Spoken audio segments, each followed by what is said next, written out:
കഴിഞ്ഞ ദിവസം സിന്ധു നദീജല കരാറുമായി ബന്ധപ്പെട്ട് ഇന്ത്യ അന്താരാഷ്ട്ര കോടതിയെ ഒന്ന് വിരട്ടിയതാണ്.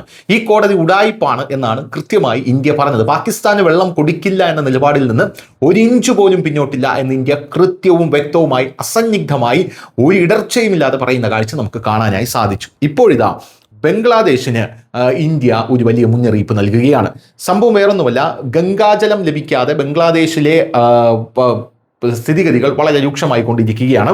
ഇപ്പോൾ ഇത് ദക്ഷിണേഷ്യയുടെ ഭൗമരാഷ്ട്രീയത്തിൽ നദീജലം എല്ലായ്പ്പോഴും അതിർത്തികളെ മാത്രമല്ല രാജ്യങ്ങളുടെ ഭാവിയെയും നിർണ്ണയിക്കാറുണ്ട് എന്ന് നമുക്ക് എല്ലാവർക്കും അറിയാം. അടുത്തിടെ തിരഞ്ഞെടുക്കപ്പെട്ട ബംഗ്ലാദേശ് നാഷണലിസ്റ്റ് പാർട്ടി ഇന്ത്യയുമായുള്ള ബന്ധത്തിൽ ഇത്രയും വലിയൊരു പന്തയം വെച്ചിട്ടുണ്ട്. അതിനുശേഷം ന്യൂഡൽഹിയിൽ ഒരു കോളിളക്കമുണ്ടായി. ഇന്ത്യയുമായുള്ള ബന്ധത്തിന്റെ പാത ഇനി ഗംഗാജലം പങ്കിടുന്നതുമായി ബന്ധപ്പെട്ട് മാത്രമേ തീരുമാനിക്കപ്പെടുകയുള്ളൂ എന്നാണ് ബംഗ്ലാദേശ് പറയുന്നത്. അതായത് നിങ്ങൾ ഞങ്ങൾക്ക് വെള്ളം തന്നില്ലെങ്കിൽ ഞങ്ങൾ ഇനി നിങ്ങളുമായിട്ട് യാതൊരുവിധ ഡീലിങ്സിനും തയ്യാറല്ല എന്നാണ് ബംഗ്ലാദേശ് പറഞ്ഞിരിക്കുന്നത്. ഇന്ത്യയാണെങ്കിൽ ഇതിനെ മൈൻഡ് ചെയ്തിട്ടില്ല എന്നുള്ളതാണ് പ്രധാനപ്പെട്ട കാര്യം.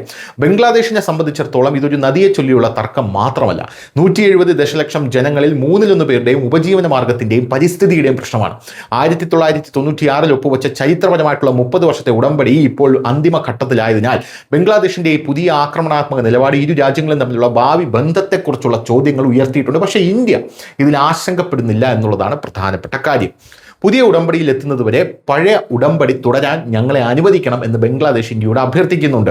ബംഗ്ലാദേശിലെ ഭരണകക്ഷിയായിട്ടുള്ള BNP സർക്കാർ ഇന്ത്യക്ക് ആ അഭ്യർത്ഥന നൽകിയിട്ടുണ്ട്. 1996 ഷെയ്ഖ് ഹസീനയുടെ കാലത്ത് ഇന്ത്യയും ബംഗ്ലാദേശും തമ്മിൽ ഒപ്പുവെച്ച ഗംഗാജല പങ്കിടൽ കരാർ ഈ വർഷം, അതായത് 2026 ഡിസംബറിലാണ് അവസാനിക്കുന്നത്. ബംഗ്ലാദേശിലെ ജനങ്ങളുടെ പ്രതീക്ഷകളും താല്പര്യങ്ങളും കണക്കിലെടുത്താണ് ഇപ്പോൾ പുതിയ ഉടമ്പടി ഉണ്ടാകേണ്ടതെന്ന് ബംഗ്ലാദേശ് ഗ്രാമവികസന മന്ത്രി മിർസ പ്രഫുൽ ഇസ്ലാം അലംഗീർ ധാക്കയിൽ നടന്ന ഒരു പരിപാടിയിൽ ഇന്ത്യയോട് അഭ്യർത്ഥിച്ചു. News desk news Malayalam.